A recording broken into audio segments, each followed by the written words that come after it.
Anime has been scarring us for life from day one, and here's the proof. I'm Ashley with WatchMojo, and these are the top 10 darkest moments in kids anime. For this list, we're looking at the times anime that were primarily aimed at a young demographic unleashed some rather hard-hitting content. Definitely not the kind of things you'd expect to see in a kids show. As such, get ready for copious amounts of Pokemon and my favourite, Digimon, down the line. And hey, once you've finished with this video, why not head over to my Twitter at AshJBo and give me a follow. Go on. Oh my gosh, they disintegrated! Ah! Number 10, The Dark Ocean, Digimon Adventure 02.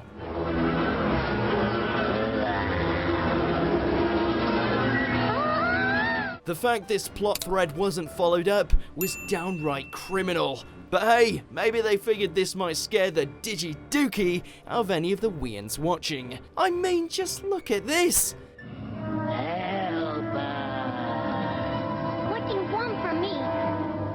You've got Kari being pulled into this bleak hellscape that lurks outside both the human and digital worlds, only for her to be hunted by creepy fish guys who want to make her their queen and rule alongside a Cthulhu-like Digimon. Not only should she be suffering from some major PTSD following this whole affair, but it likely put many young viewers off going to the beach for quite a while. We thought you would love to be our queen. Number 9, Chris gets an ass kicking. Sonic X.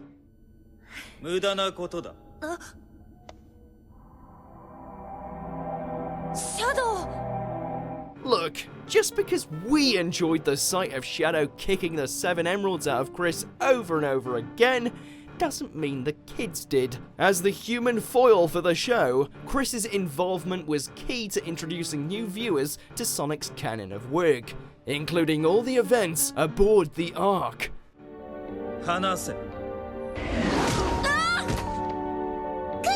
It's just a bit surprising that the studio decided to include a scene where Chris gets the coins kicked out of him while trying to convince Shadow to protect the world, despite the fact humans killed his one friend. Careful now, don't want the children to get cut on all that edge.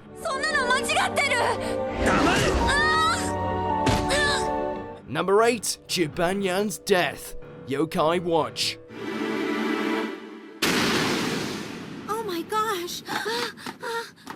Turns out having a billion goofy ghosts around doesn't detract from the fact that this anime showed a cat getting hit by a truck. Yeah, as it happens, cat deaths don't make for a fun viewing experience, especially if those who are watching are kids who happen to have kitties of their own. What am I going to do without you, Rudy? While he would later go on to thrive in the afterlife as another phantasmic addition to Yokai Watch's list of monsters, seeing how his time on Earth actually came to an end was quite depressing, especially when he discovered the truth about his owner's heartbreak. Never forget me! Goodbye! Goodbye! Number 7, Brooklyn's Breakdown, Beyblade G-Revolution. That should keep you down! Just go away! How privileged do you have to be when a single loss drives you off the deep end and causes your bit beast to go on a rampage? Despite his seemingly innate ability to overpower his opponents, Brooklyn's cavalier attitude towards the sport proves to be his undoing when Kai gets one over him and manages to win their match. It's okay. Don't blame yourself because nobody taught you anything different. This not only sends Brooklyn into a psychotic spiral, but the show makes it look like Kai just straight up and dies following his victory. We knew Beyblade was a cutthroat business, but jeez. My days of blading are over.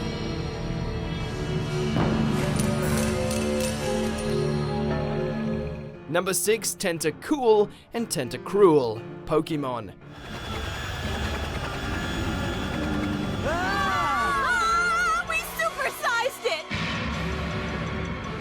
Remember when these two water fiends devastated an entire city, likely killed multiple people, and caused so much destruction that they might as well have been in a Godzilla flick?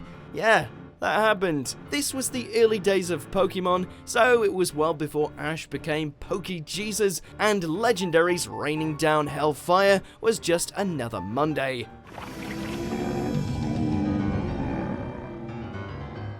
This is impossible! As such, kids learned the hard way that some pocket monsters are nothing more than tentacled horrors who will either crush you or take over your brain if you aren't careful. If that wasn't enough, the episode had to be pulled from broadcast reruns in the wake of 9/11. That's the last straw, Tentacruel! I'm coming after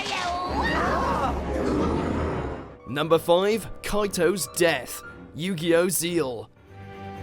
おそらくこれが最後のターン決着の時だミサイル Not every fan of this iconic children's card game grew up with such classic shocking moments like Kaiba's suicide play, talking penguins, and pretty much everything Yami Marik did. Some grew up with the likes of Yuma and Kaito, and got to watch in terror as the latter died from suffocation since he was forced to duel on the freaking moon. お前は最後の希望だ Kaito! If that's not tragic enough, even Orbital ends up biting the dust alongside his master. This is a show about card games. How can things be this tragic?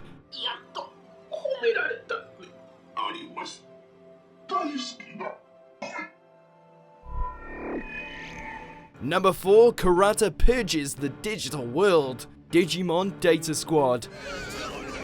Showtime, gentlemen! Leave it to the franchise's vastly underrated stepchild to deliver on something so dark it makes Ken's run as the slave-driving Digimon Emperor look paltry by comparison. Crazed, cowardly, and in dire need of a therapist, Kurata let his own fears consume him when faced with the reality of the digital world, leading him to send in machines and troops to kill any Digimon on sight and burn their homes. Yes, including the harmless little baby ones. Well, it was probably time for the kids watching to ask their parents about genocide anyway. Mama! No, Mama, no! Number 3, Medabot War, Medabots. I'm ready to roll battle.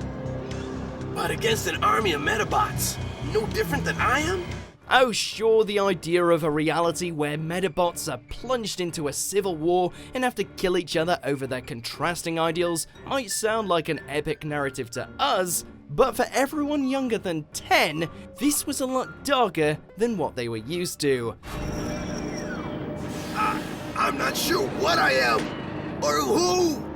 Up until this point, they were just watching Medabi blast robots with the Medaforce, only to have them be rebuilt by the next episode.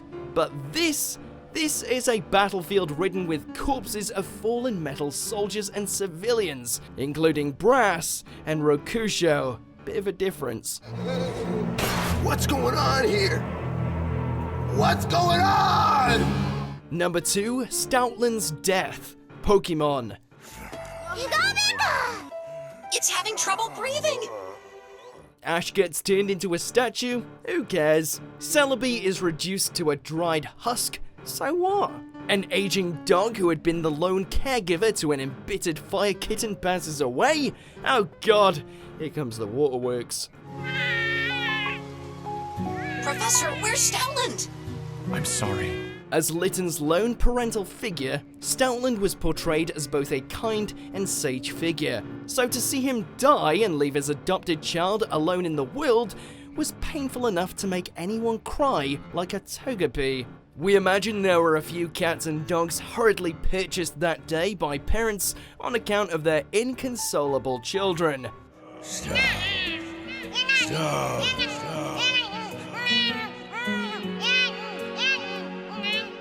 Before we continue, be sure to subscribe to our channel and ring the bell to get notified about our latest videos. You have the option to be notified for occasional videos or all of them. If you're on your phone, make sure to go into your settings and switch on notifications. Number 1, Jeri's Nightmare, Digimon Tamers. Part of her will always be with us.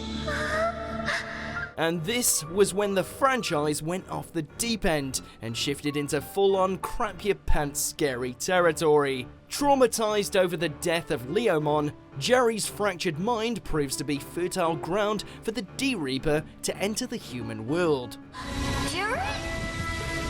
Tell me, it's my destiny. As such, she gets bombarded with no shortage of nightmares and other despairing visions, including the death of her mother, as well as her hand puppet coming to life and taunting her. Tell you what, Jeri isn't going to be the only one who's going to be left in shambles after watching this. Running away from destiny? Do you agree with our picks? Check out this other recent clip from WatchMojo and be sure to subscribe and ring the bell to be notified about our latest videos.